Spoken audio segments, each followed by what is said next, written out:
messieurs, bienvenue à Métro News. Les titres à la une de l'actualité. Ce lundi nous rappelle un 6 juillet. La région métropolitaine de Port-au-Prince a connu une journée de tension. Des barricades de pneus enflammés ont été érigées un peu partout. Le commerce, le transport en commun ont été paralysés à cause d'un mouvement qui n'a pas été revendiqué. La sociologue Michèle Auriol estime que les violences enregistrées lundi dans la capitale et dans ses environs ont été bien planifiées. Selon elle, il ne s'agit pas d'un mouvement spontané.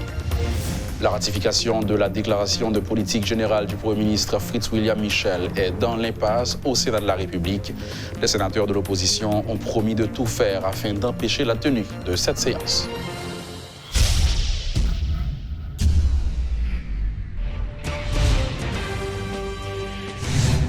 Port-au-Prince et ses environs ont connu une journée de tension ce lundi. Des actes de violence ont été enregistrés dans plusieurs coins de la zone métropolitaine. Très tôt dans la matinée, des barricades de pneus enflammés, notamment, ont été érigées à Pétionville, dans la zone de Bourdon, dans un premier temps. Et après, des manifestants allaient donc longer l'autoroute de Delmar, ce qui a créé une situation de panique sur cette artère en milieu de journée. Des barricades ont été placées dans plusieurs points, dont Delmar 48, 60 et 83. Des voitures ont été caillassées.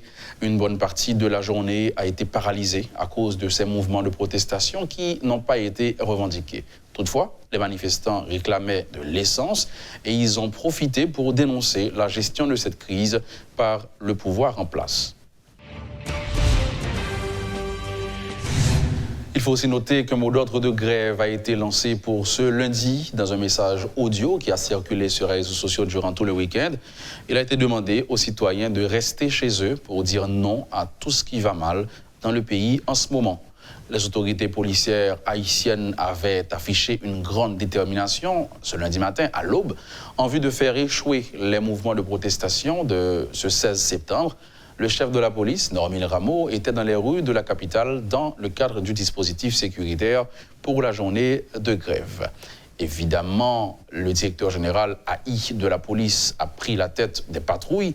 C'est ce qu'a annoncé le porte-parole adjoint de la PNH, l'inspecteur Gary Desrosiers, pour expliquer la nouvelle stratégie des autorités policières. Les différents directeurs départementaux aussi et des autres membres du haut état-major ont suivi l'exemple de leur chef. Le nombre de points fixes avait augmenté dans la région métropolitaine de Port-au-Prince. En cette occasion, on parle de ce 16 septembre.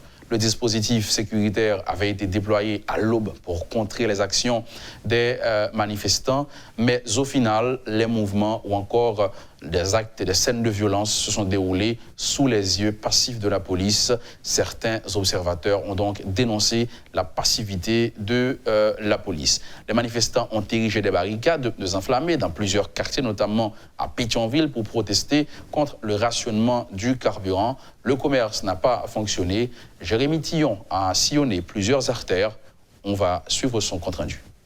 Port-au-Prince s'est réveillé ce matin avec l'odeur de pneus brûlés. Depuis hier, certaines artères de la capitale sont témoins de scènes de violence en tout genre. De l'huile déversée sur la chaussée, des barricades de pneus enflammés ou encore des fils électriques mis en travers de la route, tout est bon pour bloquer la circulation ce lundi. Delma 48, des jeunes improvisent un match de foot au milieu de la rue.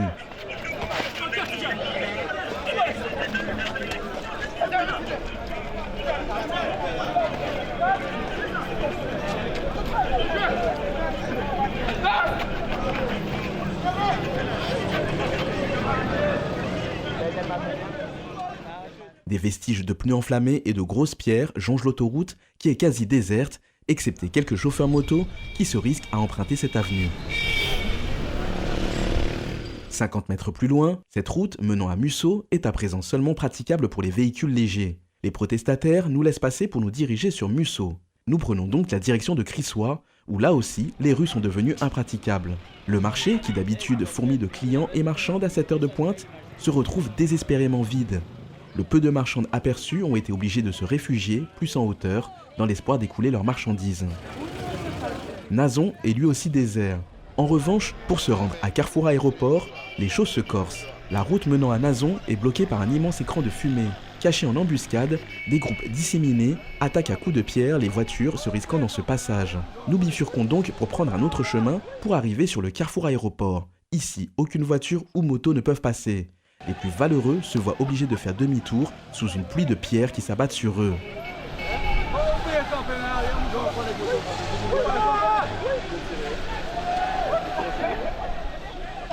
Nous finissons notre parcours au niveau de Delma 47, où des poteaux et des fils électriques ont été disposés sur la route afin d'empêcher toute circulation sur le boulevard. Ce tableau a duré une bonne partie de la journée, jusqu'en début de soirée, lorsque les sentinelles ont abandonné les barricades. Peut-être pour aller faire le plein d'énergie pour une autre journée? Qui sait?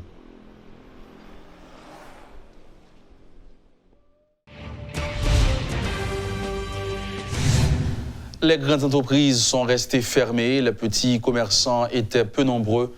La circulation était totalement paralysée à cause des barricades érigées par des individus qui protestaient contre la rareté du carburant notamment. De l'autre côté, certains protagonistes en ont profité pour exiger le départ du pouvoir en place. Par ailleurs, ce mot d'ordre de grève, on le sait, n'a pas été revendiqué et ça risque de durer un peu. Rodolphe, Pierre-Louis et Guy Trichoisy ont sillonné plusieurs rues de la capitale. Ils nous présentent aussi un compte-rendu. Merci Garo. Dans plusieurs rues de la capitale, les activités sont paralysées ce lundi. Des résidus de pneus enflammés, des tessons de bouteilles, des barricades érigées avec de grosses pierres, des détritus, des jets de pierre à répétition, entre autres. C'est ainsi que se présente l'image de la capitale depuis dimanche.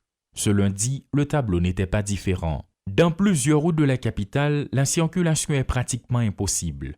Même les piétons ont des difficultés à respirer à cause de la fumée des immondices et pneus calcinés qui se propageaient dans l'air. Pas de protestation massive sur la voie publique, mais chaque groupe de citoyens tentait de gérer leur zone en plaçant des barricades.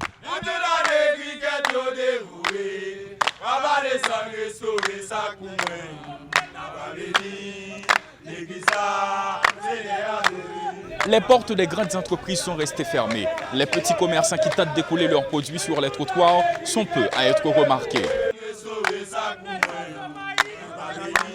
Rencontrés à Delma, ces citoyens mettent en cause la rareté du carburant. Si nous avons un petit gaz, nous avons défendu tête nous pour nous voir petit dans l'école. Nous n'avons pas de gaz. Et nous avons boté gaz en gagote, dans une grosse machine officielle, nous-mêmes n'avons mal passé. Dans la foulée, des opposants au pouvoir en place se mêlent de la partie. Il semble être une bonne occasion pour eux de faire passer leurs revendications. Nous avons un problème d'insécurité physique, morale, alimentaire et environnementale. Et nous avons une question de grand goût la vie chère. Nous avons un problème de gaz qui monte. Je dis à mon frère, ça le fait dans la RIA. Nous dans la RIA pour jusqu'à ce que Jovenel baille talent. Et baille talent, c'est démissionner. Entre protestations contre la pénurie de carburant et hostilité face à l'actuelle administration, une poignée de jeunes pointent du doigt certains acteurs politiques qui tentent de les corrompre. En Haïti, actuellement, là, pour un jeune garçon viré bien, il faut qu'on bout de zam dans mais pour qu'on nous se bandit, pour qu'on combat nous. Nous ne sommes pas d'accord dans le pays. Je ne dis pas, yo prend l'argent Petro-Caraïbes ça, y a acheté conteneur zam à la métigène yo dans le quartier défavorisé pour troubler la paix publique.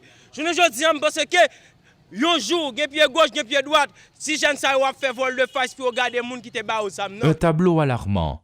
Un mot d'ordre de grève non revendiqué, mais qui ressemble tout compte fait à une nouvelle opération Pays Loc. Et ce n'est que le début, expliquent ces citoyens. Nous disons c'est raceta et nous lever camper jusqu'au bout, malgré beaucoup de maquettes, malgré beaucoup de shopping, même sous ça.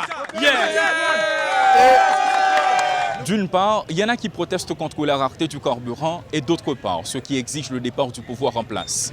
Entre ces deux revendications se trouvent des membres de la population qui ont des difficultés pour vaquer à leurs activités et les écoliers qui ont perdu une journée de classe. Rodolphe, Pierre-Louis et Guy Trichoisy pour Télé Métropole.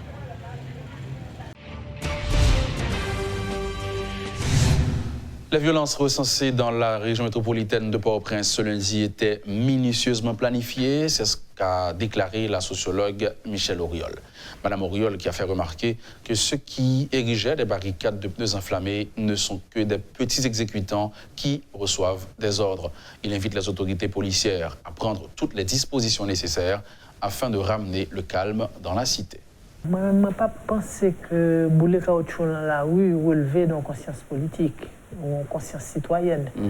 Donc malheureusement, ça rappelle les méthodes de certains groupes politiques qui n'ont pas été très progressistes au cours des dernières années, de ce que je sache. Évidemment, un bouillonnement dans la société civile, là, et tout le monde a essayé, ouais, ça discute beaucoup, il y a beaucoup de groupes qui se créent autour d'un sujet ou d'un autre. Et bon, il faudrait recentrer un peu ce débat. Et parce que moi, je pense très, très profondément, je me trompe peut-être, mais mon analyse à moi, c'est qu'on a d'un côté une crise sociale extrêmement profonde et qui pas n'en jeter de l'huile, qui pas n'en bouler caoutchouc, mais que les conditions de vie de la population aujourd'hui sont tellement... Tout va passer dans la rue. Moun manger dans la rue, moun couper dans la rue, moun dormir dans la rue. Ce sont des conditions de vie infrahumaines. Et puis maintenant, tu as cette conception du monde et de l'autre qui fait qu'aujourd'hui, la vie et la mort, ça peut se passer en 5 minutes. Moi, je ne crois pas au grand soir où on va massacrer tout le monde, mais la société est en train de s'effondrer et de perdre ses repères. Et surtout, on a le sentiment que les structures d'autorité ne marchent plus. Et comment dire, aussi bien pour les services à la population que pour leur protection. Pour moi, c'est un cycle historique qui est en train de se terminer et on n'est pas encore en mesure de dessiner l'avenir. Il y a des élections qui doivent se faire ici au mois d'octobre. Il y a d'autres mandats qui arrivent à expiration en janvier. Il y a les mandats des autorités locales qui arrivent à expiration autour de juin-juillet de l'année prochaine. Donc, il y a déjà des gens, depuis 1 an, depuis 2 ans, qui s'y préparent, qui commencent déjà leur campagne, et puis maintenant, qui se rendent compte que les élections ne vont pas se faire. C'est certain qu'il y a une crise économique, c'est certain qu'il y a une crise sociale, c'est certain que le problème de l'essence est réel, mais c'est aussi, toutes ces violences qu'on voit dans la rue aujourd'hui, c'est aussi la préparation au renouvellement du personnel politique. Et le fait que ça ne se passe... Ce serait alimenté, tout ça? Mais certainement. Moi, je pense qu'il ne faut pas s'arrêter aux détails des gars qui mettent des barricades dans la rue.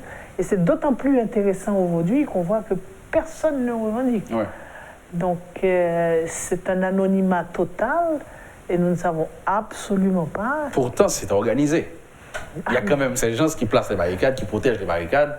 Donc, c'est quand même organisé. C'est une opération. Oui, c'est une opération. C'est une opération. C'est une opération. Elle a commencé hier. Oui. Ça veut dire que je devais déjà sortir hier et il y a eu comment dire, c'était la préparation psychologique à la journée d'aujourd'hui. C'est ça, c'était clair. Donc, et pour moi, c'est pas... C'est politique, quoi. C'est pas le citoyen qui, de tous les jours, enfin le citoyen de base qui se plaint de ne pas avoir d'essence, qui... Justement, prenons les choses pour ce qu'elles sont. Et pour moi-même, ni clair, ou après recrudescence de violence, chaque fois que prend une élection, c'est préparation à comment on nous va la sauter l'État et que, encore une fois, la Constitution permet que le qu'on a style de poste électif, ça qu'on y a même ou pas un projet politique ou un projet personnel ou un projet de pouvoir et qu'on peut le régler et ça fait pas.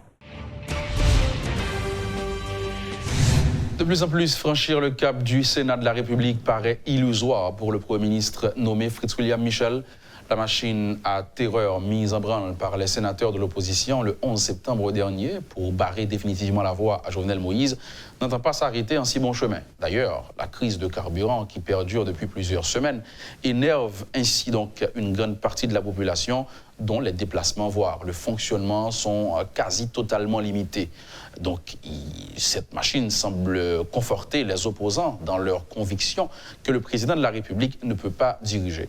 Quoiqu'investi de la confiance des députés, les chances du prétendant à la primature s'amenuisent à mesure que les heures passent.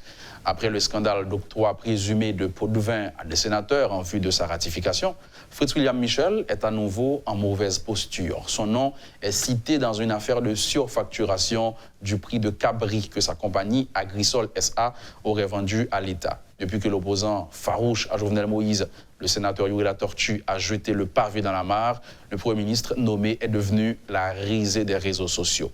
Une fois de plus, William Michel se retrouve donc en position défensive, alors que ce dernier aurait pu, après l'échec de sa ratification au Sénat, prendre son bâton de pèlerin pour tenter de convaincre les intransigeants et les indécis. Il s'efforce aujourd'hui à donner des explications à une population qui n'est apparemment peu disposée à l'écouter. Quelle est donc la stratégie de l'exécutif pour opérer le miracle de la ratification? Mieux encore, a-t-il une stratégie? Des interrogations qui demeurent sans réponse. Entre-temps, au grand corps, les stigmates des militants politiques sont encore visibles. Aucune communication de la part du bureau présidé par le sénateur Karl Murat-Cantave qui, à l'évidence, est dépassé par les événements. D'aucuns se demanderaient qui pourrait faire preuve de leadership face à des élus dont l'agenda parlementaire ne privilégie pas la dialectique, mais la force brutale. En tout cas, plus le temps passe, plus l'étau se resserre autour du président de la République, Jovenel Moïse, dont certains proches espèrent déjà voir diriger le pays par décret d'ici le deuxième lundi de janvier 2020. Encore un scénario improbable, puisque les détracteurs du 58e occupant du Palais national objecteront certainement que Jovenel Moïse, qui n'a pas su mettre en place les conditions nécessaires à la tenue des élections en octobre 2019, ne pourra bénéficier de ses propres erreurs, surtout les tableaux. L'espoir est moins qu'en demi-teinte. La police de Pétionville a libéré dimanche une jeune fille de 15 ans enlevée, séquestrée à Péguiville lors d'une opération ciblée conduite sous la supervision du commissaire principal de cette commune et encadrée par 2 juges de paix. Le présumé ravisseur Junior Registre a été appréhendé selon le porte-parole de la PNH. Cette opération a aussi permis à la police de saisir des matériels, dont une arme à feu, des munitions, des t-shirts frappés à l'effigie de la police, de l'argent et des téléphones portables contenant des numéros qui pourraient lier le suspect à d'autres gangs de la capitale. Michel-Ange Louis-Jeune affirme que Junior Registre serait impliqué aussi dans le meurtre récemment d'un ressortissant étranger sur la route de l'aéroport, selon les premières informations disponibles et communiquées par le porte-parole de la PNH. Voilà, madame, monsieur, pour l'actualité locale et internationale. C'est la fin de ce journal. Merci et à bientôt.